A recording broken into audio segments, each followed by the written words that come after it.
my dear students. Welcome to online classes. I am Satish BH, lecturer in English, working in Government PU College, Kanavalli, Haveri district. Today I am before you to make you to understand the lesson, The Water, which is written by Chinua Achebe. Chinua Achebe is a Nigerian novelist, poet, professor, and a critic. He focuses on traditional values of Igbo society. Mainly his works focuses on Christian influences on Igbo society. And his works throws light on clash of Western and traditional African values. His famous works are Things Fall Apart, Arrow of God, No Longer at Ease, Girls at War. ವಿದ್ಯಾರ್ಥಿಗಳೇ, ನಾನು Satish B H ಅಂತ ಹೇಳಿ ನಿಮಗೆ ಇವತ್ತು the voter ಅನ್ನುವಂತಹ ಪಾಠವನ್ನು ಅರ್ಥ ಮಾಡಿಸ್ಲಿಕ್ಕೆ ನಾನು ನಿಮ್ಮ ಮುಂದೆ ಬಂದಿದ್ದೇನೆ. ವಿದ್ಯಾರ್ಥಿಗಳೇ, ದಿ ವೋಟರ್ ಅನ್ನುವಂತಹ ಪಾಠವನ್ನು ಚಿನುವಾ ಅಚೆಬೆ ಅನ್ನುವಂತಹ ಒಬ್ಬ ನೈಜೀರಿಯನ್ ರೈಟರ್ ಬರೆದಿರುವಂತಹದ್ದು. ನಾನು ಆಥರ್ ಬಗ್ಗೆ ಹೆಚ್ಚಿನ ವಿಷಯಗಳನ್ನು ನಾನು ಹೇಳಲಿಕ್ಕೆ ಇಷ್ಟಪಡೋದಿಲ್ಲ. ಯಾಕಂದ್ರೆ ನಮಗೆ ಇಲ್ಲಿ ಯಾವುದೇ ಆದಂತಹ ಕವಿಯ ಬಗ್ಗೆ ನಾವು ಹೆಚ್ಚಿನ ಮಾಹಿತಿಯನ್ನ ನಮ್ಗೆ ಇಲ್ಲಿ ಬರೆಯೋ ಅವಶ್ಯಕತೆ ಇರೋದಿಲ್ಲ. ಆದ್ರೆ ಒಬ್ಬ ಕವಿಯ ಬಗ್ಗೆ ತಿಳ್ಕೊಳ್ಳುವಂತಹದ್ದು, ನಾವು ಸಾಹಿತ್ಯವನ್ನ ಓದ್ಬೇಕಾದ್ರೆ, ಒಂದು ಪಾಠ, ಒಂದು ಪದ್ಯವನ್ನು ಅರ್ಥ ಮಾಡ್ಕೊಳ್ಬೇಕಾದ್ರೆ ಆ ಲೇಖಕನ ಕಾಲಘಟ್ಟ, ಅವನ ಸಮಾಜ ಹೇಗಿತ್ತು ಅನ್ನುವಂಥದ್ದು ತಿಳ್ಕೊಳ್ಳುವಂಥದ್ದು ಪ್ರಮುಖ ಆಗ್ತದೆ. ಸೊ ಹಾಗಾಗಿ ಚಿನುವಾ ಅಚೆಬೆ ಅವರು ಹೆಚ್ಚು ತಮ್ಮ ವರ್ಕ್ಗಳಲ್ಲಿ ಅವರು ಇಗ್ಬೋ ಸೊಸೈಟಿ ಬಗ್ಗೆ, ಅವರ ಇಗ್ಬೋ ಕಲ್ಚರ್ ಬಗ್ಗೆ ಬರೀತಾರೆ. ಕ್ರಿಶ್ಚಿಯನ್ ಇನ್ಫ್ಲೂಯೆನ್ಸ್ ಅಲ್ಲಿ ಹೇಗೆ ಆಯಿತು, ಜನರು ಹೇಗೆ ಬದಲಾವಣೆ ಹೊಂದಿದ್ರು ಅನ್ನುವಂತಹ ವಿಚಾರಗಳನ್ನು ಅವರು ತಮ್ಮ ವರ್ಕ್ಗಳಲ್ಲಿ ಅವರು ಚರ್ಚೆ ಮಾಡ್ತಾರೆ. ಸೊ ಇಲ್ಲಿ ನಮಗೆ ದಿ ವೋಟರ್ ಅನ್ನುವಂತಹ ಒಂದು ಪಾಠ ನಮಗೆ ಇವತ್ತು second year PUC text book ಅಲ್ಲಿ ಇದೆ. ದಿ ವೋಟರ್ ಅನ್ನುವಂತಹ ಪಾಠ ಬಹಳ ಇಂಟ್ರೆಸ್ಟಿಂಗ್ ಇರುವಂತಹ ಪಾಠ. ಇದು ನಿಮ್ಗೆಲ್ಲರಿಗೂ ಕೂಡ ಖಂಡಿತವಾಗಿನೂ ಇದು ತುಂಬಾ ಇಂಟ್ರೆಸ್ಟ್ ಬರುತ್ತೆ ಈ ಪಾಠ ಅಂತ ನಾನು ಅನ್ಕೊಂಡಿದ್ದೇನೆ. ಯಾಕಂದ್ರೆ ಈ ವೋಟರ್ ಅನ್ನುವಂಥದ್ದು ಅರ್ಥ ಅಂದ್ರೆ ಮತದಾರ ಅಂತ ನಾವು ಕನ್ನಡದಲ್ಲಿ ಅಂತೇವೆ. ನಾವೆಲ್ಲರೂ ಕೂಡ ನಮ್ಮ ಇಂಡಿಯಾದಲ್ಲಿ ಒಂದು 18 ವರ್ಷ ನಂತರ ಎಲ್ಲರೂ ನಾವು ಮತದಾರರಾಗ್ತೀವಿ, ನಾವು ಮತದಾನವನ್ನ ಮಾಡ್ತೇವೆ.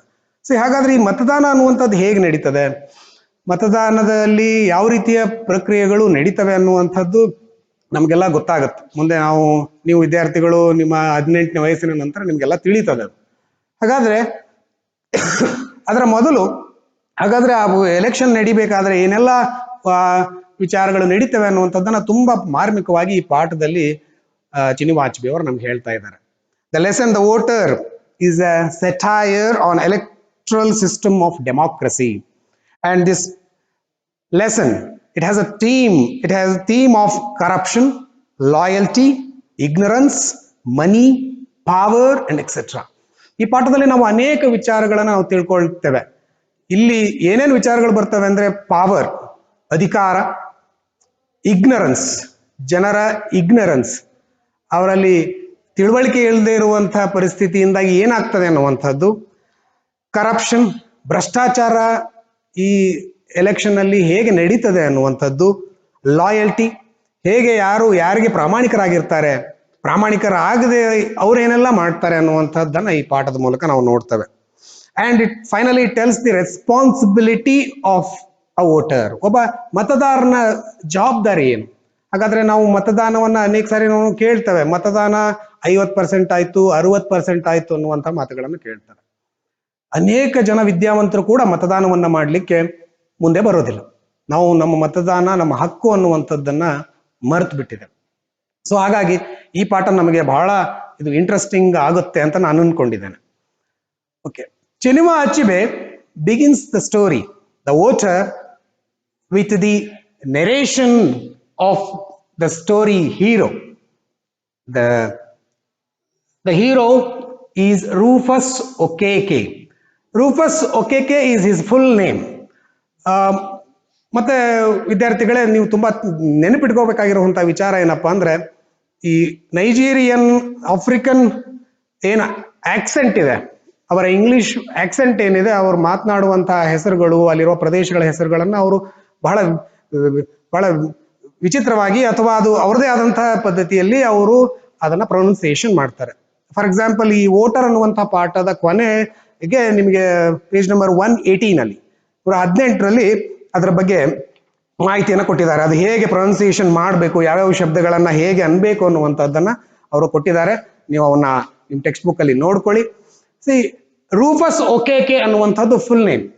ಈ ಕಥೆಯ ನಾಯಕ ಅಂತ ಅನ್ಕೋಬಹುದು ನಾವು. ಅವನ ಹೆಸರು Rufus Okeke. In short he is called as roof.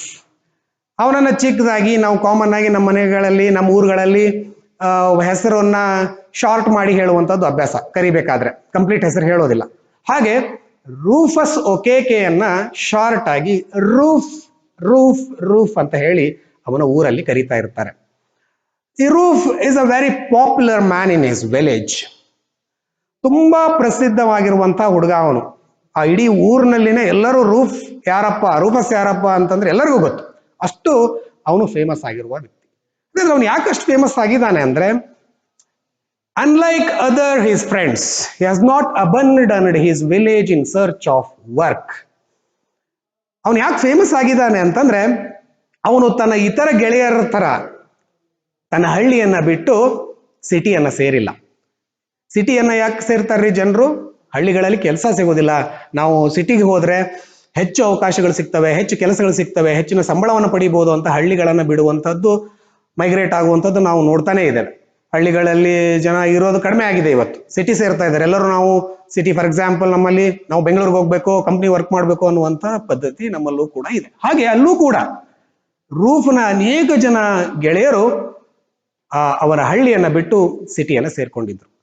Roof ಮಾತ್ರ ಹಳ್ಳಿಯಲ್ಲಿ ಉಳ್ಕೊಂಡಿದ್ದ.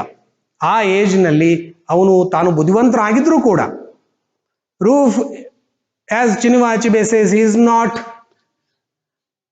a village lout either. ಹಾಗಂತ ಹೇಳಿ ಅಪ್ರಯೋಜಕ ಹುಡುಗನೂ ಆಗಿರ್ಲಿಲ್ಲ ಅವನು. ಈಗ ಹಳ್ಳಿಲಿ ಉಳ್ದವ್ರು ಯಾರಪ್ಪ, ಏನು ಬರ್ದೇ ಇರೋರು, ಸಿಟಿಗೆ ಹೋಗಿ ಕೆಲಸ ಮಾಡೋ ಕೆಪಾಸಿಟಿ ಇಲ್ಲದೆ ಇರೋರು ಅಂತ ಅನ್ಕೊಂತೀವಿ. ಹಾಗಂತ ಹೇಳಿ ರೂಫ್ ಹಳ್ಳಿಲಿ ಉಳಿದಿದ್ದಾನೆ ಅಂದ್ರೆ ಅವನೇನು ದಡ್ಡ ಇರುವಂತಹ ಹುಡುಗ ಅಲ್ಲ, ಬಹಳ ಬುದ್ಧಿವಂತನೇ ಅವನು. Is very energetic Young man. ತುಂಬಾ ಅವನು ಬುದ್ಧಿವಂತ ಹುಡುಗನೇ ಆಗಿದ್ದ. ಆದ್ರೆ ಅವನು ಹಳ್ಳಿಲಿ ಉಳ್ಕೊಂಡಿದ್ದ ಕಾರಣ ಏನಪ್ಪಾ ಅಂತಂದ್ರೆ, ಅವನು ಜನರಿಗೆ ಹೆಲ್ಪ್ ಮಾಡಬೇಕು, ನಾನು ನನ್ನ ಸಮಾಜಕ್ಕೆ ಏನಾದ್ರೂ ಸಹಾಯ ಮಾಡಬೇಕು ಅನ್ನುವಂತಹ ಉದ್ದೇಶವನ್ನು ಇಟ್ಕೊಂಡು ಅವನು ಹಳ್ಳಿಯಲ್ಲಿ ಉಳ್ಕೊಂಡಿದ್ದ. ಸೊ ಅವನು ಹೇಗೆ ಬುದ್ಧಿವಂತ ಅನ್ನೋದಕ್ಕೆ ಚಿನಿವಾ ಅಚಿಬೆ ಹೇಳ್ತಾರೆ, he has spent 2 years in Port Harcourt and he worked as bicycle repairer's apprentice. ಅವನೇನು ಸಾಮಾನ್ಯ ಹುಡುಗ ಅಲ್ಲ. ಅವನು ತನ್ನ 2 ವರ್ಷ ಅವಧಿಯನ್ನ ಪೋರ್ಟ್ ಹಾರ್ಟ್ಕೋಟ್ ಅನ್ನುವಂತಹ ಪ್ರದೇಶದಲ್ಲಿ ಬೈಸಿಕಲ್ ರಿಪೇರರ್ ಅಪ್ರೆಂಟೈಸ್ ಆಗಿ ವೇಳೆಯನ್ನ ಕಳೆದಿದ್ದಾನೆ. 2 ವರ್ಷ, ನೆನ್ಪಿಟ್ಕೊಳ್ಳಿ, ಇದು ಎಕ್ಸಾಮ್ ಅಲ್ಲಿ ಬರ್ತದೆ.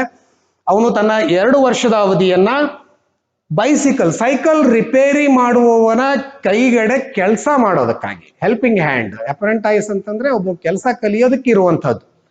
ಆ ಕೆಲಸ ಕಲೀಲಿಕ್ಕೆ ಅವ್ರ ಕೆಳಗಡೆ ಇರ್ತಾರಲ್ರಿ, ಹಾಗೆ 2 ವರ್ಷ ಸೈಕಲ್ ರಿಪೇರಿ ಮಾಡೋ ಕೆಲಸಕ್ಕಾಗಿ ಅವನು ತನ್ನ ವೇಳೆಯನ್ನ ಪೋರ್ಟ್ ಹಾರ್ಟ್ಕೋಟ್ ಅನ್ನುವಂಥದ್ದು ಪ್ಲೇಸ್ ಅಲ್ಲಿ ತನ್ನ ವೇಳೆಯನ್ನ ಕಳೆದಿದ್ದಾನೆ. ಹಾಗಾಗಿ ರೂಫ್ಗೆ ಕೆಲಸ ಗೊತ್ತಿಲ್ಲ, ದಡ್ಡ ಅಂತ ಅಲ್ಲ, ಅವನು ಬುದ್ಧಿವಂತ ಹುಡುಗಾನೆ. ಆದ್ರೂ ಕೂಡ ಅಷ್ಟು ಕೆಲಸ ಕಲ್ತ್ರು ಕೂಡ ವಾಪಸ್ ಬಂದು ತನ್ನ ಹಳ್ಳಿಯಲ್ಲಿ ಜನರಿಗೆ ಸಹಾಯ ಮಾಡಬೇಕು ಅಂತ ಹೇಳಿ ಅವನು ಊರಿಗೆ ಬಂದಿದ್ದಾನೆ. ಸೊ ಹಾಗಾದ್ರೆ ಅವನು ಹಳ್ಳಿಗೆ ಬಂದಿರೋ ಉದ್ದೇಶ ಜನರಿಗೆ ಸಹಾಯ ಮಾಡಬೇಕು. ಹಾಗಂತ ಜನರಿಗೆ ಏನ್ ಸಹಾಯ ಮಾಡ್ಲಿಕ್ಕೆ ಅವನು ಬಂದಿದ್ದಾನೆ? ಹಳ್ಳಿಯ ಜನ ಅವರು ಕೂಡ ಅಲ್ಲಿ ಇರೋರು ಬುದ್ಧಿವಂತರೇನೆ. ಹಾಗಾದ್ರೆ ಆ ಊರು ಅಂತಂದ್ರೆ ಯಾವ್ದಪ್ಪ ಅಂತಂದ್ರೆ, ದ ವಿಲೇಜ್ ನೇಮ್ ಈಸ್ ಉಮೋಫಿಯಾ. ನೆನ್ಪಿಟ್ಕೊಳ್ಳಿ, ವಿಲೇಜ್ ನೇಮ್ ಈಸ್ ಉಮೋಫಿಯಾ. ಆ ಊರಿನ ಹೆಸರು, ರೂಫ್ ಇರುವಂತ ಹಳ್ಳಿಯ ಹೆಸರು ಉಮೋಫಿಯಾ.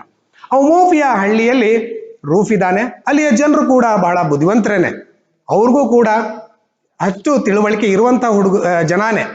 ಆಗ ಈಗ ಅಲ್ಲಿ ಏನಾಗಿದೆ ಅಂತಂದ್ರೆ, ಎಲೆಕ್ಷನ್ ಬಂದಿದೆ, ಮತದಾನ ಬಂದಿದೆ. ಹಾಗಾದ್ರೆ ಯಾರಿಗೆ ಮತದಾನ ಮಾಡಬೇಕು, ಯಾರಿಗೆ ಮತದಾನ ಮಾಡಿದ್ರೆ ಒಳ್ಳೆಯದು ಅನ್ನುವಂತಹ ವಿಚಾರವನ್ನ ಹೇಳಲಿಕ್ಕೆ ರೂಫ್ ತನ್ನ ಊರಲ್ಲಿ ಉಳ್ಕೊಂಡಿದ್ದಾನೆ. ಈಗ ಆಲ್ರೆಡಿ ಅಲ್ಲಿ ಎಲೆಕ್ಷನ್ ಬಂದಿದೆ. ಅಲ್ಲಿ ಆ ಉಮೋಫಿಯಾ ಹಳ್ಳಿಯಲ್ಲಿ ಆಲ್ರೆಡಿ ಒಂದು ಪಾರ್ಟಿ ಅಸ್ತಿತ್ವದಲ್ಲಿ ಇದೆ. ಆ ಪಾರ್ಟಿ ಹೆಸರು ಏನಪ್ಪಾ ಅಂದ್ರೆ people's alliance party. In short it is called as PAP, PAP party, people's alliance party. ನೆನ್ಪಿಟ್ಕೊಳ್ಳಿ, ಉಮೋಫಿಯಾ ಅನ್ನುವಂತಹ ಹಳ್ಳಿಯಲ್ಲಿ ಈಗಾಗಲೇ ಅಲ್ಲೊಂದು ಪಾರ್ಟಿ ಅಸ್ತಿತ್ವದಲ್ಲಿದೆ. ಆ ಪಾರ್ಟಿಯ ಹೆಸರು ಪೀಪಲ್ಸ್ ಅಲಯನ್ಸ್ ಪಾರ್ಟಿ.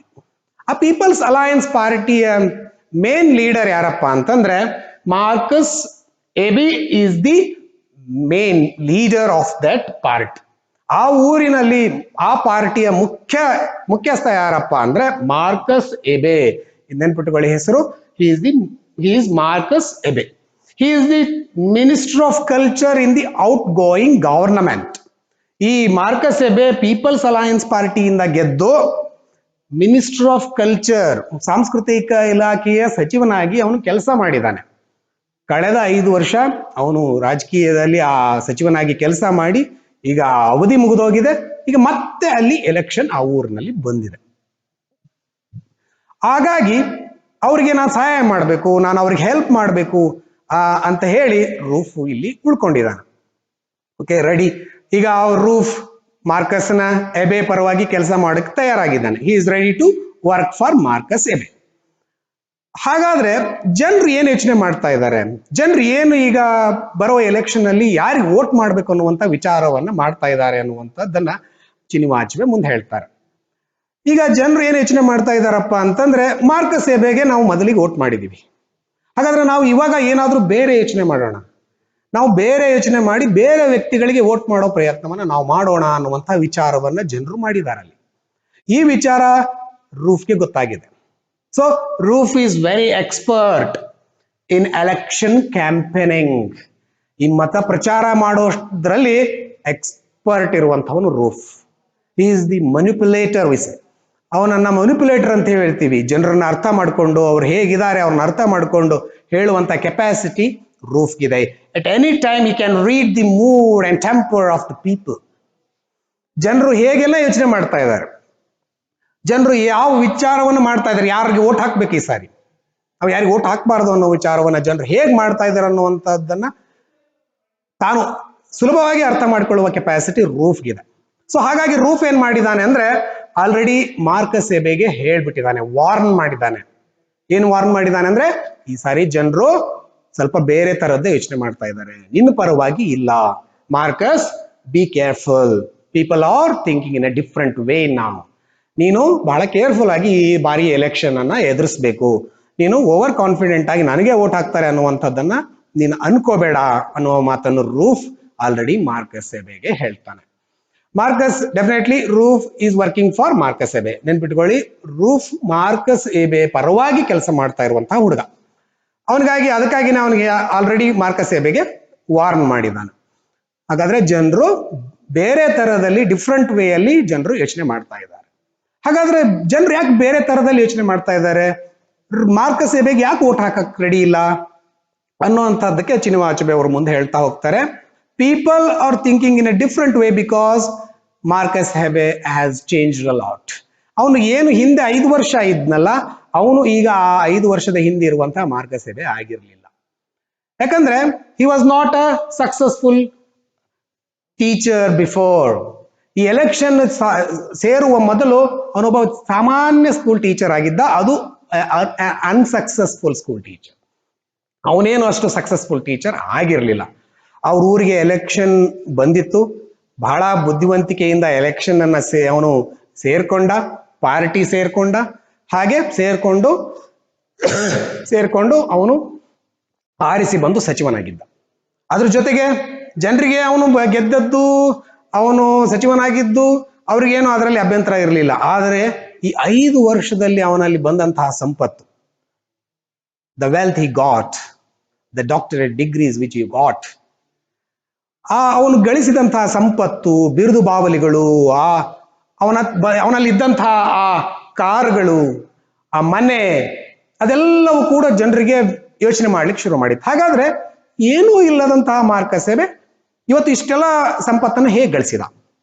ಹಾಗಾದ್ರೆ ನಾವು ಕೂಡ ಈ ಸಾರಿ ಅವನಿಗೆ ವೋಟ್ ಮಾಡೋ ಮೊದಲು ನಾವು 1 ಅಲ್ಲ 10 ಸಾರಿ ಯೋಚನೆ ಮಾಡಬೇಕು ಅನ್ನುವಂತಹ ವಿಚಾರವನ್ನ ಅಲ್ಲಿಯ ಜನರು ಯೋಚನೆ ಮಾಡಿದ್ದಾರೆ. ಸೊ ಹಾಗಾಗಿ ಈಗ ಆ ಎಲೆಕ್ಷನ್ ಬಹಳ ತುರುಸಿನಿಂದ ಕೂಡಿದೆ. ಮಾರ್ಕಸ್ ಎಬೆಗೆ ಸುಲಭವಾಗಿ ಜಯ ಸಿಗುವಂತಹದ್ದಿಲ್ಲ. ಸೊ ಇದನ್ನ ರೂಫ್ ಮಾರ್ಕಸ್ಗೆ ಮನವರಿಕೆ ಮಾಡಿಕೊಟ್ಟಿದ್ದಾನೆ. So Marcus is also ready to face the election. ಹಾಗಾದ್ರೆ ಮಾರ್ಕಸ್ ಹೇಗೆ ಎಲೆಕ್ಷನ್ ಅನ್ನ ಫೇಸ್ ಮಾಡೋಕೆ ರೆಡಿ ಆಗಿದ್ದಾನೆ ಅಂತಂದ್ರೆ, ಅವನು ಕೂಡ ಬಹಳ ಬುದ್ಧಿವಂತಾನೆ. ಜನರನ್ನ ಹೇಗೆ ಮರಳು ಮಾಡಬೇಕು, ಜನರನ್ನ ಹೇಗೆ ಕನ್ವಿನ್ಸ್ ಮಾಡಬೇಕು ಅನ್ನುವಂಥದ್ದು ಅವನಿಗೂ ಕೂಡ ಗೊತ್ತಿದೆ. ಅಲ್ಲಿಯ ಜನರನ್ನ, ಮುಮೋಫಿಯಾದ ಜನರಿಗೆ ನಾನು ಹೇಗೆಲ್ಲ ಹೇಳಿದ್ರೆ ಓಟ್ ನನಗೆ ಸಿಗುತ್ತೆ ಅನ್ನುವ ಮಾತನ್ನ ಆ ಮಾತು ಅವನಿಗೂ ಕೂಡ ಗೊತ್ತಿದೆ. ಸೊ ಅವನೇನೆಲ್ಲ ಆಶ್ವಾಸನೆಗಳನ್ನ ಜನರಿಗೆ ಕೊಟ್ಟಿದ್ದಾನೆ. ಅವನು ಬಹಳ ಬುದ್ಧಿವಂತ politician Marcus Ibe. So that's why ಅವನೇನ್ ಮಾಡಿದಾನಪ್ಪ ಅಂದ್ರೆ ಅಲ್ಲಿಯ ಜನರಿಗೆ ಅವರ ಸಿಂಪತಿಯನ್ನು ಗಳಿಸೋದಕ್ಕೆ ಅವ್ರ ಜೊತೆಗೆ ಇರುವಂತಹದ್ದು. ಅಲ್ಲಿ ತನ್ನ ಮನೆಯನ್ನು ಕಟ್ಟಿದಾಗ ಆ ಮನೆಗೆ ಉಮೋಫಿಯಾ ಮ್ಯಾನ್ಷನ್ ಅಂತಂದೇ ಹೆಸರಿಡ್ತಾನೆ. ಅಲ್ಲಿಯ ಜನರು ಬಂದಂಥವರಿಗೆ ಭೂರಿ ಭೋಜನದ ಊಟ ಹಾಕ್ತಾನೆ. He has slaughtered 5 bulls, countless goats. ಅಲ್ಲಿರೋರಿಗೆ ಭರ್ಪೂರ್ ಊಟವನ್ನ ನೀಡ್ತಾನೆ. ನಮ್ಮ ಜನ ನಾವು ನೋಡಿದ್ದೇವೆ ನೋಡಿ, ಯಾರಾದ್ರೂ ಹೊಟ್ಟೆ ತುಂಬ ಊಟ ಹಾಕ್ಬಿಟ್ರೆ ಸಾಕು, ನಾವು ಅವ್ರ ಮಾತು ಕೇಳಲಿಕ್ಕೆ ರೆಡಿ ಆಗ್ಬಿಡ್ತೇವೆ. ಸೊ ಹಾಗೆ ಜನರನ್ನ ಹೇಗೆ ತನ್ನ ಕಡೆ ಸೆಳ್ಕೊಳ್ಬೇಕು ಅನ್ನುವಂತಹ ಎಲ್ಲ ಟೆಕ್ನಿಕ್ಸ್ಗಳು ಮಾರ್ಕಸ್ ಎಬೆಗೆ ಗೊತ್ತಿದೆ. ಸೊ ಅವನು ಏನ್ ಮಾಡಿದಾನೆ, ಅಲ್ಲಿರುವಂತಹ ತನ್ನ ಮನೆಗೆ ತನ್ನ ಹೆಸರು ಇಟ್ಕೊಂಡಿಲ್ಲ, ಅವನು ಉಮೋಫಿಯಾ ಮ್ಯಾನ್ಷನ್ ಅನ್ನುವಂತ ಹೆಸರನ್ನೇ ಇಟ್ಟಿದ್ದಾನೆ. ಉಮೋಫಿಯಾ ಊರ ಹೆಸರು, ಮ್ಯಾನ್ಷನ್ ಅಂದ್ರೆ ಮನೆ. ಆ ಮನೆ ಹೆಸರಿಟ್ಟು ಜನರನ್ನ ನಾನು ನಿಮ್ ಪರವಾಗಿದ್ದೀನಿ ಅನ್ನುವಂತಹ ಸಂದೇಶವನ್ನ ಕೊಡ್ತಾ ಇದ್ದಾನೆ. ಸೊ ಅದ್ರ ಜೊತೆಗೆ ಏನ್ ಮಾಡಿದ್ದಾನೆ ಅಂತಂದ್ರೆ, ಹಿ ಹ್ಯಾಸ್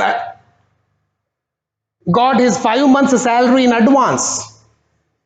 ತನ್ನ ಸ್ಯಾಲ್ರಿ ಏನ್ ಬರ್ತಾ ಇತ್ತು 5 ತಿಂಗಳ ಸ್ಯಾಲ್ರಿಯನ್ನ ಮೊದಲಿಗೇನೆ ಅಡ್ವಾನ್ಸ್ ಆಗೇನೆ ಬಿಡಿಸ್ಕೊಂಡು ಅವುಗಳನ್ನ ಶೈನಿಂಗ್ ಶಿಲ್ಲಿಂಗ್ಸ್ ಗಳಾಗಿ ಕನ್ವರ್ಟ್ ಮಾಡಿ ಆ ಶಿಲ್ಲಿಂಗ್ಸ್ ಗಳನ್ನ ಆ ರೂಫ್ ನಂತ ಹುಡುಗರಿಗೆ ಕೊಟ್ಟು ಜನರಿಗೆ ಹಂಚಿರಿ ಅಂತ ಹೇಳಿ ಕೊಟ್ಟಿದ್ದಾನೆ. ಸೊ ನೆನ್ಪಿಟ್ಕೊಳ್ಳಿ, ಈ ತನ್ನ ಸ್ಯಾಲ್ರಿ 5 months ಸ್ಯಾಲ್ರಿಯನ್ನ ಡ್ರಾ ಮಾಡಿ ಆ ಪೌಂಡ್ಸ್ ಗಳನ್ನ ಶಿಲ್ಲಿಂಗ್ಸ್ ಗಳಾಗಿ, ಶಿಲ್ಲಿಂಗ್ಸ್ ಅನ್ನುವಂಥದ್ದು ನಮ್ಮಲ್ಲಿ ಕಾಯಿನ್ಸ್ ಅಂತ ಅನ್ಕೊಳ್ಳಿ, ಆ ಶಿಲ್ಲಿಂಗ್ಸ್ ಗಳನ್ನ ರೂಫ್ ಅನ್ನುವಂತ ಏನು ಈ ಹುಡುಗರಿದ್ದಾರೆ ಎಲೆಕ್ಷನ್ ಕ್ಯಾಂಪೇನ್ ಮಾಡ್ಲಿಕ್ಕೆ ಹೆಲ್ಪ್ ಮಾಡ್ಲಿಕ್ಕೆ ಇರುವಂತಹ ಹುಡುಗರು ಏನಿದ್ದಾರೆ, ಇವ್ರ ಕಡೆ ಆ ಶಿಲ್ಲಿಂಗ್ಸ್ ಗಳನ್ನ ಕೊಟ್ಟು ಜನರಿಗೆ ಹೋಗಿ ಹಂಚಿ ನನ್ನ ಪರವಾಗಿ ಮತವನ್ನ ಕೇಳಿ ಎನ್ನುವಂತಹ ಪ್ರಿಪರೇಷನ್ ಕೂಡ ಮಾರ್ಕಸ್ ಎಬೆ ಮಾಡಿದ್ದಾನೆ. ಮಾರ್ಕಸ್ ಎಬೆ ನಾ ಹೇಳ್ದ ಹಾಗೆ ಬಹಳ ಬುದ್ಧಿವಂತನೇ. ಅವನಿಗೆ ಎಲೆಕ್ಷನ್ ಅನ್ನ ಹೇಗೆ ಫೇಸ್ ಮಾಡಬೇಕು ಅನ್ನುವಂಥ ಅವನಿಗೆ ನಾಲೆಜ್ ಇದೆ. ಸೊ ಹಾಗಾದ್ರೆ ಜನರು ಅವನು ಕೊಟ್ಟಂತಹ ಹಣವನ್ನು ಒಪ್ಪಿಕೊಂಡು ಅವ್ರು ಓಟ್ ಹಾಕೋಕೆ ರೆಡಿ ಇದ್ದಾರೆ. ಆವಾಗ ಒಂದು ಸಿಚುವೇಶನ್ ಅಲ್ಲಿ ನಡೆಯುತ್ತೆ. ಎನ್ಸ್ವಾನ ಅನ್ನುವಂತಹ ಒಬ್ಬ ಊರಿನ ಮುಖ್ಯಸ್ಥನ ಮನೆಯಲ್ಲಿ ಈ ಘಟನೆ ನಡೀತದೆ. ರೂಫ್ ಆ ಊರಿನ ಮುಖ್ಯಸ್ಥರು ಏನು ಒಂದು 5 ಜನ ಸೇರಿರ್ತಾರೆ. ಆ ಮನೆಗೆ ಬಂದು ರೂಫ್ ಅವ್ರಿಗೆ ಶಿಲ್ಲಿಂಗ್ಸ್ ಗಳನ್ನ ಕೊಟ್ಟಿದ್ದಾನೆ. ಈಗ ಪ್ರತಿಯೊಬ್ಬರಿಗೂ 2 ಶಿಲ್ಲಿಂಗ್ಸ್ ಗಳನ್ನ ಕೊಟ್ಟು ಅವ್ರಿಗೆ ರಿಕ್ವೆಸ್ಟ್ ಮಾಡ್ತಾ ಇದ್ದಾನೆ. ಏನು, Roof, as I said, he is an expert in election campaigning. ಜನರಿಗೆ ಕನ್ವಿನ್ಸ್ ಮಾಡೋದ್ರಲ್ಲಿ ಇವನು ಕೂಡ ಬಹಳ ಬುದ್ಧಿವಂತನೇ Roof. So he is convincing the people of Umofia by saying, see, Marcus Ebe is our man, he is from our village, it is a pride. ಅವನು ಜನರಿಗೆ ಯಾವ ರೀತಿ ಮರಳು ಮಾಡ್ತಾ ಇದ್ದಾನೆ ಅಂತಂದ್ರೆ, ನೋಡಿ, ಮಾರ್ಕಸ್ ಎಬೆ ನಮ್ಮೂರಿನ ಹುಡುಗ, ನಮ್ಮೂರಿನವನು ಗೆದ್ರೆ ಸಚಿವನಾದ್ರೆ ನಮ್ಗೆ ಹೆಮ್ಮೆ ತಾನೆ. ಸೊ ಇಂತೆಲ್ಲ ಮಾತುಗಳನ್ನ ಹೇಳಿ ಮಾರ್ಕಸ್ನ ಪರವಾಗಿ ರೂಫ್ ಎಲೆಕ್ಷನ್ ಓಟನ್ನ ಅವರಿಗೆ ಕೇಳ್ತಾ ಇದ್ದಾನೆ. ಜನರೇನೋ ಒಪ್ಕೋತಾರೆ ಈ ಮಾತನ್ನ. ಆ ಊರಿನ ಮುಖ್ಯಸ್ಥರು, ಅಲ್ಲಿರೋ ಮುಖಂಡರು, ಹೌದು ಸರಿ, what you are saying that is right Roof. Roof, ನೀನೇನ್ ಹೇಳ್ತಿದೀಯ ನಿಜ, ಅವರು ನಮ್ಮೂರಿನವನೇ, ನಮ್ಗೆ ಅವನು ಗೆದ್ದು ಹೋದ್ರೆ, ಅವನು ಆರಿಸಿ ಬಂದ್ರೆ, ಮಿನಿಸ್ಟರ್ ಆದ್ರೆ ನಮಗೂ ಕೂಡ ಹೆಮ್ಮೆನೆ. ಆದರೆ ನಾವು ಕಳೆದ 5 ವರ್ಷದ ಹಿಂದೆ ಮಾಡಿದ ತಪ್ಪನ್ನ ಈಗ ಮಾಡ್ಲಿಕ್ಕೆ ರೆಡಿ ಇಲ್ಲ. Definitely we are ready to cast our vote, even including our families votes. ನಾವು ನಮ್ಮ ಓಟನ್ನ ಖಂಡಿತವಾಗಿಯೂ ಮಾರ್ಕಸ್ಗೆ ಹಾಕ್ತೇವೆ. ಜೊತೆಗೆ ನಮ್ಮ ಫ್ಯಾಮಿಲಿ ಎಲ್ಲರ ಓಟನ್ನು ಅವನಿಗೆ ಕೂಡ ಹಾಕಿಸ್ಲಿಕ್ಕೆ ನಾವು ಸಿದ್ಧರಿದ್ದೇವೆ. ಆದರೆ ರೂಫ್ ಅವ್ರಿಗೆ ಹೇಳ್ತಾರೆ, ರೂಫ್, ನೀವು ಮೊದಲಿಗೆ ಈ ಮಾತು ಹೇಳಿದ್ರೆ, 5 ವರ್ಷದ ಹಿಂದೆ ಹೇಳಿದ್ದಾಗ ನಾವು ಈ ಮಾತು ಕೇಳ್ಕೊಂಡು ನಾವು ಓಟ್ ಹಾಕಿದ್ದೇವೆ. ಆದ್ರೆ ಈಗ ಕಾಲ ಬದಲಾಗಿದೆ. ಮಾರ್ಕಸ್ ಈಗ ಮೊದಲಿನಂತೆ ಇಲ್ಲ. ಮಾರ್ಕಸ್ ಕೂಡ ಬದಲಾಗಿದ್ದಾನೆ. ಮಾರ್ಕಸ್ ತನ್ನ ಕಳೆದ 5 ವರ್ಷದಲ್ಲಿ ತಾನು ಏನೆಲ್ಲ ಸಂಪಾದನೆಯನ್ನ ಮಾಡಿದ್ದಾನೆ, ಸಂಪತ್ತನ್ನ ಗಳಿಸಿದ್ದಾನೆ. ಸೊ ಅದು ನಿಮಗೆ ಗೊತ್ತಿರುವಂತಹ ವಿಷಯನೇ. ಹಾಗಾಗಿ ನಾವು ಬರೀ ಈ 2 ಶಿಲ್ಲಿಂಗ್ಸ್ಗಳನ್ನ ತಗೊಂಡು ನಾವು ನಮ್ಮ ವೋಟ್ ಮಾಡಿದ್ರೆ ತುಂಬಾ ನಾವು ದಡ್ಡರಾಗ್ತೀವಿ ಅಂತ ಹೇಳಿ ಅಲ್ಲಿರೋ ಮುಖಂಡರು ಕೂಡ ಹೇಳ್ತಾರೆ. ರೂಫ್ಗೆ ಒಂದು ಕ್ಷಣ ಹೌದು ಸರಿ ಅನ್ಸುತ್ತೆ, ಯಾಕಂದ್ರೆ ಅವನಿಗೂ ಗೊತ್ತಿದೆ ಮಾರ್ಕಸ್ ಎಷ್ಟೆಲ್ಲ ಬದಲಾವಣೆ ಆಗಿದ್ದಾನೆ ಈ ಕಳೆದ 5 ವರ್ಷಗಳಲ್ಲಿ, ಅವನಲ್ಲಿ ಎಷ್ಟೆಲ್ಲ ಸಂಪತ್ತು ಬಂದಿದೆ. ಜೊತೆಗೆ ಮಾರ್ಕಸ್ನ ದಿಂದ ರೂಫ್ ಎಷ್ಟೆಲ್ಲ ಲಾಭವನ್ನ ಪಡೆದಿದ್ದಾನೆ ಅನ್ನುವಂಥದ್ದು ರೂಫ್ಗೆ ವೈಯಕ್ತಿಕವಾಗಿನೇ ಗೊತ್ತಿದೆ. ಅವನಿಂದ ಕಾಸ್ಟ್ಲಿಯೆಸ್ಟ್ ರೋಪ್ಸ್ ಬಟ್ಟೆಗಳನ್ನು ತಗೊಂಡಿದ್ದಾನೆ, ಅವ್ರ ಮನೆಯಲ್ಲಿ ಅವರ ರೆಫ್ರಿಜಿರೇಟರ್ ಅಲ್ಲಿ ಹೋಗಿ ಕಂಠಪೂರ್ತಿ ಬೀರ್ಗಳನ್ನು ಕುಡಿದಿದ್ದಾನೆ. ಅವನಿಂದ ಎಷ್ಟೆಲ್ಲ ಪ್ರಯೋಜನವನ್ನು ಪಡ್ಕೊಳ್ಬೇಕೋ ಮಾರ್ಕಸ್ನಿಂದ ಅಷ್ಟೆಲ್ಲ ಪ್ರಯೋಜನವನ್ನ ರೂಫ್ ಕೂಡ ವೈಯಕ್ತಿಕವಾಗಿ ಪಡ್ಕೊಂಡಿದ್ದ. ಸೊ ಹಾಗಾಗಿ ರೂಫ್ಗೆ ಒಂದು ಕ್ಷಣ ಅನಿಸ್ತು, ಹೌದು ಇವ್ರು ಹೇಳುವಂಥದ್ದು ಸರಿ ಇದೆ. ಮಾರ್ಕಸ್ಗೆ ನಿಂದ ನಾವು ಈ ಟೈಮಲ್ಲಿ ನಾವು ಪಡೀದೇ ಇದ್ರೆ, ಅವನಿಂದ ಲಾಭ ಪಡೀದೇ ಇದ್ರೆ ಮತ್ತಿನ್ಯಾವಾಗ ಪಡೀಲಿಕ್ಕೆ ಆಗೋದಿಲ್ಲ. ಅದಕ್ಕೆ ಅಲ್ಲಿರೋ ಊರಿನ ಮುಖಂಡರು ಹೇಳ್ತಾರೆ, yesterday we did not ask and tomorrow we will not ask it, today is our day. ನಾವು ಹಿಂದೆ ಕೇಳಿಲ್ಲ, ಮುಂದೆ ಕೇಳಲಿಕ್ಕೆ ಆಗೋದಿಲ್ಲ, ಇವತ್ತು ನಮ್ಮ ದಿನ ಇದೆ. ಸೊ ಹಾಗಾಗಿ ನಾವು ಕೇಳ್ತಾ ಇದ್ದೇವೆ, ನಾವು ಇಷ್ಟು 2 ಶಿಲ್ಲಿಂಗ್ಸ್ಗಳಿಗೆ ನಾವು ಓಟನ್ನ ಹಾಕೋದಿಲ್ಲ ಅನ್ನುವ ಮಾತನ್ನ ಮತ್ತೆ ಹೇಳಿದಾಗ ರೂಫ್ ಹೌದು ಇವ್ರು ಹೇಳ್ತಾ ಇರೋದು ಸರಿ ಅಂತ ಹೇಳಿ ಅವನು ಮತ್ತೆ ತನ್ನ ಬ್ಯಾಗ್ಗಳಲ್ಲಿ ಇದ್ದಂತಹ ಹಣವನ್ನು ತಗೊಂಡು ಮತ್ತೊಂದು ಶಿಲ್ಲಿಂಗ್ಸ್ಗಳನ್ನು ಎಲ್ಲರಿಗೂ ಕೊಡ್ತಾನೆ. ಹಾಗಾದ್ರೆ ಒಟ್ಟು 3 ಶಿಲ್ಲಿಂಗ್ಸ್ಗಳನ್ನು ಕೊಡ್ತಾನೆ.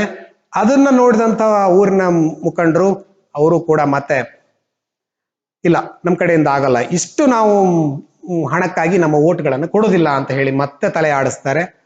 ಮತ್ತೆ ರೂಫ್ ಮತ್ತೊಂದು ಶಿಲ್ಲಿಂಗ್ಸ್ಗಳನ್ನ ಕೊಟ್ಟು ತುಂಬಾ ಗಟ್ಟಿಯಾಗಿ ಅವನು ಹೇಳ್ತಾನೆ ಕೊನೆಗೆ ಒಂದು ಮಾತು, this is enough, I will not give more money than this.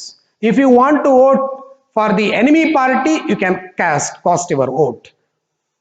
ಇದಕ್ಕಿಂತ ಹೆಚ್ಚಿಗೆ ಹಣವನ್ನ ನಾನು ನಿಮಗೆ ಕೊಡ್ಲಿಕ್ಕೆ ಆಗೋದಿಲ್ಲ, ಹೆಚ್ಚಿಗೆ ಹಣವನ್ನ ಎಕ್ಸ್ಪೆಕ್ಟ್ ಮಾಡಬೇಡ್ರಿ.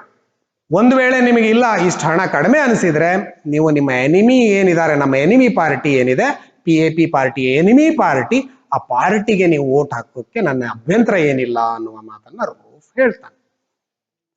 ಓಕೆ ಅವರು ಸರಿ ಅಂತ ಹೇಳಿ ಅವರು ಒಪ್ಕೊಳ್ತಾರೆ. ರೂಫ್ ವಾಪಸ್ ತನ್ನ ಮನೆಗೆ ಬರ್ತಾನೆ. ಬಂದ ಮೇಲೆ ರೂಫ್ ಇಲ್ಲಿ ತನ್ನ ಮನೆಯಲ್ಲಿ ಕುತ್ಕೊಂಡು ಆ ವಿಚಾರಗಳನ್ನ ಮಾಡ್ತಾ ಇರ್ತಾನೆ. ಹಾಗಾದ್ರೆ ಏನೆಲ್ಲ ನಾನು ಹೇಗೆ ಪ್ಲಾನ್ ಮಾಡಬೇಕು, ಇನ್ನು ಮಾರ್ಕಸ್ನ ಪರವಾಗಿ ವೋಟ್ಗಳನ್ನ ಕೇಳೋದಕ್ಕೆ ಅನ್ನುವಂತಹ ಪ್ಲಾನ್ಗಳನ್ನ ಮಾಡ್ಬೇಕಾದ್ರೆ ಒಬ್ಬ ಸ್ಟ್ರೇಂಜರ್ ರೂಫ್ನ ಮನೆಗೆ ವಿಸಿಟ್ ಮಾಡ್ತಾನೆ. ಅವನಿಗೆ ರೂಫ್ ತನ್ನದೇ ಆದಂತ ವಿಚಾರಗಳಲ್ಲಿ ಇದ್ದಂತ ರೂಫ್ಗೆ ಆ ಬಂದಂತ ವ್ಯಕ್ತಿಯ ಆ ವಿಸಿಟ್ ಒಂದು ಬಹಳ ಆಶ್ಚರ್ಯಕರವಾಗಿರುತ್ತದೆ. ಯಾಕಂದ್ರೆ ಅವತ್ತು ಆ ರೂಫ್ನ ಮನೆಗೆ ಬಂದಂತ ವ್ಯಕ್ತಿ ಯಾರಪ್ಪ ಅಂತಂದ್ರೆ the person from the progressive organisation party. ಏನ್ ರೂಫ್ ಜನರಿಗೆ ಹೇಳ್ದ ನಿಮ್ಮ ಎನಿಮಿಗೆ ಹೋಗಿ ನಮ್ಮ ಎನಿಮಿಗೆ ವೋಟ್ ಹಾಕಿ ಅಂತ ಹೇಳಿದ್ನಲ್ಲ, ಹಾಗಾದ್ರೆ ಆ ಎನಿಮಿ ಪಾರ್ಟಿ ಯಾವ್ದಪ್ಪ ಅಂತಂದ್ರೆ POP ಪಾರ್ಟಿ. ನೆನ್ಪಿಟ್ಕೊಳ್ಳಿ ವಿದ್ಯಾರ್ಥಿಗಳೇ, there were 2 parties in Umofia. One is PAP party, which means People's Alliance Party, and another one is POP party, which means Progressive Organization Party. This Progressive Organization Party was formed by the local people to annihilate religious, cultural, economical annihilation. ಅಲ್ಲಿರೋ ಜನರೇ ಆ ಪ್ರದೇಶದಲ್ಲಿ ಇದ್ದಂತಹ ಉಮೋಫಿಯಾದ local ಜನರು ಸೇರ್ಕೊಂಡು ಒಂದು ಪಾರ್ಟಿಯನ್ನು ಕಟ್ಟಿದ್ದಾರೆ. ನಾವು ರಾಜಕೀಯವಾಗಿ, ಆರ್ಥಿಕವಾಗಿ, ಸಾಮಾಜಿಕವಾಗಿ ನಾವು ಹಿಂದುಳಿದಿದ್ದೇವೆ, ನಾವು ಅವುಗಳಲ್ಲೆಲ್ಲದರಲ್ಲೂ ನಾವು ಮುಂದೆ ಬರ್ತೇವೆ ಅನ್ನುವಂತಹ ಉದ್ದೇಶವನ್ನು ಇಟ್ಟುಕೊಂಡು ಒಂದು ಪಾರ್ಟಿಯನ್ನು ಕಟ್ಟಿದ್ದಾರೆ ಅವರು. POP ಪಾರ್ಟಿ ಅನ್ನುವಂಥದ್ದನ್ನು ಕಟ್ಟಿಕೊಂಡಿದ್ದಾರೆ. ಆ ಪಾರ್ಟಿಯ ಒಬ್ಬ ಎಲೆಕ್ಷನ್ ಕ್ಯಾಂಪೇನಿನ ಲೀಡರ್ ರೂಫ್ನ ಮನೆಗೆ ಬರ್ತಾನೆ. ಆ ರೂಫ್ನಿ ಬಂದಂತ ಹುಡುಗ ಅವನೇನು ಅಪರಿಚಿತ ವ್ಯಕ್ತಿ ಆಗಿರ್ಲಿಲ್ಲ ರೂಫ್ಗೆ,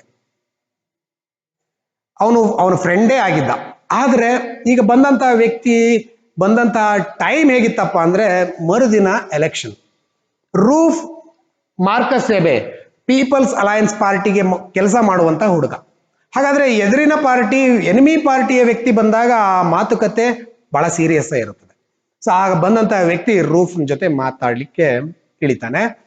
ರೂಫ್ಗೆ ಕೇಳ್ತಾನೆ, we want your vote and we will give you 5 pounds for it. ನಿನಗಾಗಿ ನಾವು 5 ಪೌಂಡ್ಸ್ ನೋಟ್ಗಳನ್ನು ಕೊಡ್ಲಿಕ್ಕೆ ರೆಡಿ ಇದ್ದಾವೆ. We want your vote. ನಿನ್ನ ಓಟು ನಮಗೆ ಬೇಕು ಅನ್ನುವ ಮಾತನ್ನು ಹೇಳ್ತಾರೆ. ರೂಪಿಗೆ ಒಂದು ಕ್ಷಣ ಗಾಬರಿ ಆಗ್ಬಿಡ್ತದೆ. ಯಾಕಂದ್ರೆ ಅವನು PAP ಪಾರ್ಟಿ ಕೆಲಸ ಮಾಡುವಂತ ಹುಡುಗ. POP ಪಾರ್ಟಿಯವ್ರು ಬಂದು ಅವನು ಓಟನ್ನು ಕೇಳಿದಾಗ ಅವನಿಗೆ ಆಶ್ಚರ್ಯ ಆಗ್ತದೆ. ಅದೇ ಕ್ಷಣಕ್ಕೆ ಅವನಿಗೆ ಅವನ ಕಣ್ಣು ಮುಂದೆ ಆ 5 ಪೌಂಡ್ಸ್ ನೋಟ್ಗಳು ಅವು ಕುಕ್ಲಿಕ್ಕೆ ಶುರುವಾಗ್ತವೆ. ಅವನ ಮನಸ್ಸು ಗೊಂದಲದಲ್ಲಿ ಬೀಳ್ತದೆ. ಹಾಗಾದ್ರೆ ನಾನು ಏನ್ ಮಾಡ್ಲಿ, ಹಣವನ್ನು ತಗೊಳ್ಳೋ ಬೇಡವೋ ಅನ್ನುವಂತಹ ಮಾತನ್ನ ಅನ್ಕೊಂಡು no I work for Marcus, I can't do this ಅಂತ ಹೇಳ್ತಾನೆ. ನಾನು ಮಾರ್ಕಸ್ಗೆ ಕೆಲಸ ಮಾಡ್ತೀನಿ, ನನಗೆ ಇದು ಮಾಡೋದು ಕಷ್ಟ ಆಗ್ತದೆ ಅಂದಾಗ ಆ ಬಂದಂತಹ POP ಪಾರ್ಟಿಯವರು ಏನ್ ಹೇಳ್ತಾರೆ, don't worry, Marcus will not be there while you are voting. ನೀನು ವೋಟ್ ಮಾಡ್ಲಿಕ್ಕೆ ಹೋದಾಗ ಮಾರ್ಕಸ್ ಅಲ್ಲಿ ಇರೋದಿಲ್ವಲ್ಲ, ನಿನ್ನ ವೋಟ್ ಯಾರಿಗೆ ಮಾಡ್ತೀಯ ಅನ್ನೋದನ್ನ ಯಾರು ನೋಡ್ಲಿಕ್ಕೆ ಇರೋದಿಲ್ಲ. ಸೊ ಹಾಗಾಗಿ ಇದು ಹಣ ತಗೋ, ವೋಟ್ ಮಾಡು ಅಂದಾಗ ರೂಫ್ ಒಂದು ಕ್ಷಣ ತಬ್ಬಿಬ್ಕೊಂಡು ವಿಚಲಿತನಾಗಿ ಅವನು ಆ ಹಣವನ್ನು ತಗೊಂಡು ನಾನು POP ಪಾರ್ಟಿಗೆ ವೋಟ್ ಮಾಡ್ತೀನಿ ಅನ್ನುವ ಭಾಷೆಯನ್ನ ಕೊಡ್ತಾನೆ. ಆ POP ಪಾರ್ಟಿಯಲ್ಲಿ ಎಲೆಕ್ಷನ್ಗೆ ನಿಂತಹ ವ್ಯಕ್ತಿ ಯಾರಪ್ಪ ಅಂತಂದ್ರೆ ಮಡುಕ ಅನ್ನುವಂತಹ ವ್ಯಕ್ತಿ. ಆ ಮಡುಕನಿಗೆ ನಾನು ವೋಟ್ ಮಾಡ್ತೇನೆ ಅನ್ನುವ ಮಾತನ್ನ ರೂಫ್ ಹೇಳ್ತಾನೆ. ಹಾಗಂದ ತಕ್ಷಣನೇ ಅವರು ಹಾಗೆ ಬಿಡುವುದಿಲ್ಲ. ಅವ್ರು ಏನ್ ಮಾಡ್ತಾರೆ ಅಂತಂದ್ರೆ ತಮ್ಮ ಜೊತೆಗೇನೆ ಒಂದು ವಸ್ತುವನ್ನು ತಗೊಂಡು ಬಂದಿರ್ತಾರೆ, ಅದನ್ನು ಕವರ್ ಮಾಡಿರ್ತಾರೆ. ಆ ಕವರ್ ಮಾಡಿರುವಂತಹ ವಸ್ತುವನ್ನ ತೆಗೆದು ರೂಫ್ನ ಮುಂದೆ ನಿಲ್ಲಿಸ್ತಾರೆ. ರೂಫ್ನ ಮುಂದೆ ಹಿಡಿದಾಗ ರೂಫ್ ಗಾಬರಿ ಆಗ್ತಾನೆ ಮತ್ತೊಂದ್ಸಾರಿ. ಯಾಕಂದ್ರೆ ಅವ್ರು ತಂದಂತ ವಸ್ತು ಏನಪ್ಪಾ ಅಂತಂದ್ರೆ it is the god, it is the local god called E. ಅಲ್ಲಿ ಲೋಕಲ್ ಗಾಡ್ ಒಂದಿರ್ತದೆ, ಎಬಂತ ಅನ್ನುವಂತಹ ಪ್ರದೇಶದ್ದು ಇ ಅನ್ನುವಂತಹ ದೇವರನ್ನ ಅವರು ತಗೊಂಡು ಬಂದು ರೂಫನ್ಗೆ ಹೇಳ್ತಾರೆ, you swear on it that you will vote for Maduka, not for Marcus. ನೋಡಿ ಹೇಗಿದೆ ಸಿಚುವೇಶನ್. ರೂಫನಿಗೆ ಆ ದೇವರನ್ನ ತೋರಿಸಿ, ಈ ದೇವರ ಮೇಲೆ ಆಣೆ ಮಾಡು, ನಾನು ಮಡುಕನಿಗೆ ವೋಟ್ ಮಾಡ್ತೇನೆ, ಮಾರ್ಕಸ್ಗೆ ಮಾಡೋದಿಲ್ಲ ಅನ್ನುವಂಥದ್ದನ್ನು ಹೇಳಿದಾಗ ರೂಫ್ ಓಕೆ ಅಂತ ಹೇಳಿ ಆಣೆ ಮಾಡ್ತಾನೆ. ಅಷ್ಟರಲ್ಲಿನೇ ಅಲ್ಲಿಂದ ಅವರು ಹೊರಡ್ತಾರೆ.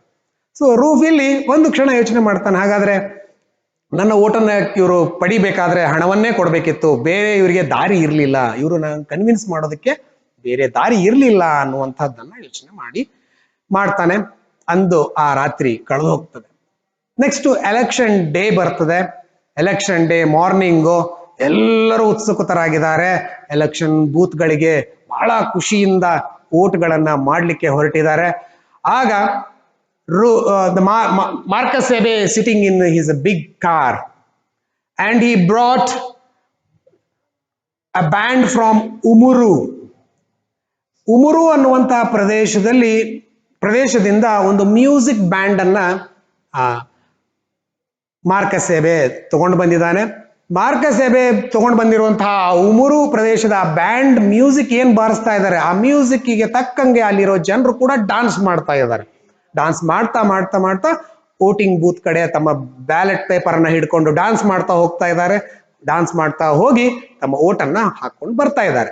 ಅಷ್ಟರಲ್ಲಿನೇ ಸ್ವಲ್ಪ ಬುದ್ಧಿವಂತ ಅನ್ಸ್ಕೊಂಡ ಒಬ್ಬವ ಮಾರ್ಕಸ್ ಸೆಪೆಗೆ ಬಂದು ಹತ್ತಿರದಲ್ಲಿ ಕಾರಲ್ಲಿ ಕೂತ್ಕೊಂಡವ್ರಿಗೆ ಏನಂತಾನೆ, ಕಂಗ್ರಾಟ್ಸ್ ಸರ್ ಇನ್ ಅಡ್ವಾನ್ಸ್, ಇನ್ನೂ ಎಲೆಕ್ಷನ್ನೇ ಮುಗುದಿಲ್ಲ, ಅವರು ಗೆಲ್ತಾರೆ ಅನ್ನುವಂಥ ಅತಿ ವಿಶ್ವಾಸದಿಂದ ಒಬ್ಬ ವ್ಯಕ್ತಿ ಬಂದು ಕಂಗ್ರ್ಯಾಚುಲೇಷನ್ಸ್ ಹೇಳ್ತಾನೆ. ಅವ ಕಂಗ್ರ್ಯಾಚುಲೇಷನ್ಸ್ ಹೇಳಿದ್ ನೋಡಿ ಅಲ್ಲಿರೋ ಉಳಿದಂಥವ್ರು ಕೂಡ ಬಂದು ಅವ್ರಿಗೆ ಇಂಗ್ಲಿಷ್ ಬರದೇ ಇದ್ರು ಕೂಡ ಕಂಗ್ರಾಸ್ ಅಂತ ಅನ್ಲಿಕ್ಕೆ ಶುರು ಮಾಡ್ತಾರೆ. ಅಂದ್ರೆ ತಾವು ಕೂಡ ಹಿಂದೆ ಉಳಿಬಾರದು, ಮಾರ್ಕಸ್ಗೆ ನಾವು ಗುರ್ತ್ಕೋಬೇಕು ಅಂತ ಹೇಳಿ ಅವರು ತೋರಿಕೆಗಾಗಿ ಅದನ್ನೆಲ್ಲ ಮಾಡ್ತಾರೆ. ಖಂಡಿತವಾಗಿ ಅವ್ರಿಗೆ ಗೊತ್ತಿದೆ ಮಾರ್ಕಸ್ ಸೆಪೆ ಗೆಲ್ತಾನೆ ಅಂತ ಹೇಳಿ. ಆದ್ರೆ Marcus Sepe did not expect a small scale win. ಅವನಿಗೆ ಮಾರ್ಕಸ್ ಸೆಪೆಗೆ ಒಂದು ಸಾಧಾರಣ ವಿನ್ ಬೇಕಾಗಿರ್ಲಿಲ್ಲ. Not even a landslide victory. Landslide victory ಅಂದ್ರೆ ಅಜಗಜಾಂತರದ ವ್ಯತ್ಯಾಸದ ವಿನ್, ಅದು ಅಂಥದ್ದು ಕೂಡ ಅವನಿಗೆ ಬೇಕಾಗಿರ್ಲಿಲ್ಲ. ಅವನಿಗೆ ವಿನ್ ಹೇಗೆ ಬೇಕಿತ್ತು ಅಂತಂದ್ರೆ ಒಂದೇ ಒಂದು ಓಟು ಕೂಡ ಅವನ ವಿರುದ್ಧವಾಗಿ ಬೀಳಬಾರ್ದಾಗಿತ್ತು. ಅಂದ್ರೆ ಮಡುಕನಿಗೆ ಒಂದೇ ಒಂದು ಓಟು ಕೂಡ ಹೋಗ್ಬಾರ್ದಿತ್ತು. ಅಂತಹ ಜಿದ್ದಿನ ಮನುಷ್ಯ ಮಾರ್ಕಸ್ ಸೆಪೆ ಆಗಿದ್ದ.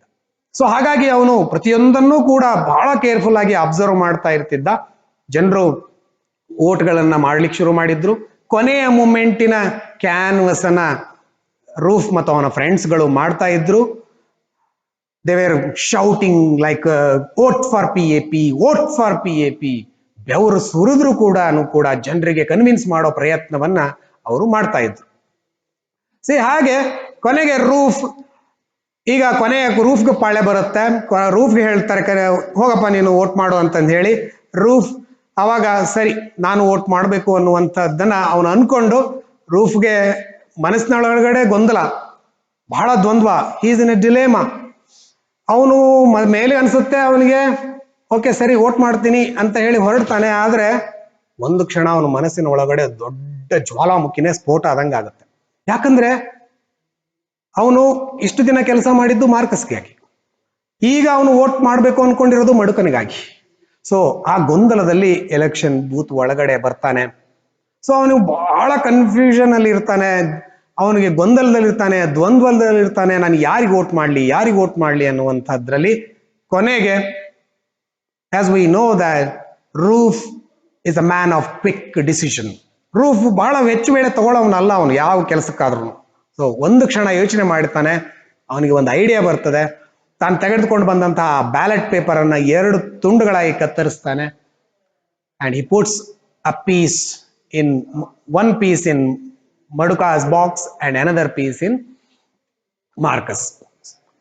ತನ್ನ ಹರಿದಂತಹ 2 ತುಂಡುಗಳನ್ನ ಒಂದು ಮಡುಕನ ಬಾಕ್ಸ್ ಅಲ್ಲಿ, ಇನ್ನೊಂದನ್ನ ಮಾರ್ಕಸ್ನ ಬಾಕ್ಸ್ ಅಲ್ಲಿ ಹಾಕಿ ಆಚೆ ಬರ್ತಾನೆ. ಸೊ ಇಲ್ಲಿಗೆ ಚಿನುವ ಅಚಿಬೆ ಹೇಳುವಂತಹ ಈ ರೂಫ್ನ ಕತೆ, ವೋಟರ್ನ ಕತೆ ಕೊನೆಗೊಳ್ತದೆ. ಡೆಫಿನೆಟ್ಲಿ ನಮಗೆ ಒಂದು ಡೌಟು ಕ್ವಶನ್ ಉಳಿತದೆ, ಹಾಗಾದ್ರೆ ಅದು ಮುಂದೇನಾಯ್ತು, ರೂಫ್ ಯಾರು ಗೆದ್ರು? It is an open ended story. ನಾವು ನಮ್ಮ ವಿವೇಚನೆಗಳಿಗೆ ಬಿಡೋಣ ಅದು ಏನಾಗ್ತದೆ ಕತೆ ಅನ್ನುವಂಥದ್ದು. ಒಟ್ಟಾರೆ ರೂಫ್ ತನ್ನ ಆ ವೋಟಿಂಗ್ ಅವನು ಮಾಡುವಂತಹ ಮತದಾನದಲ್ಲಿ ಹೇಗೆ ಎಕ್ಸ್ಪರ್ಟ್ ಇದ್ದ, ಹಾಗೆ ಎಕ್ಸ್ಪರ್ಟ್ ಇರುವಂತಹ ವ್ಯಕ್ತಿಯ ಜೀವನದಲ್ಲಿನೇ ಅವನು ಎಂತಹ ಡೈಲಮದಲ್ಲಿ, ಅವನು ಎಂತಹ ದ್ವಂದ್ವದಲ್ಲಿ ಬಿದ್ದ ಅನ್ನುವಂಥದ್ದನ್ನ ನಾವು ಈ ಪಾಠದ ಮೂಲಕ ನೋಡ್ತೇವೆ. ಸೊ ಈ ಪಾಠದಲ್ಲಿ ಬಹಳ ಇಂಪಾರ್ಟೆಂಟ್ ಆಗಿ ನಿಮಗೆ 1 ಮಾರ್ಕ್ ಕ್ವಶನ್ಸ್ಗಳು ಬರ್ತವೆ ಮತ್ತು 4 ಮಾರ್ಕ್ಸ್ ಕ್ವಶನ್ಸ್ಗಳು ಬರ್ತವೆ. Hope you have understood the story. Thank you.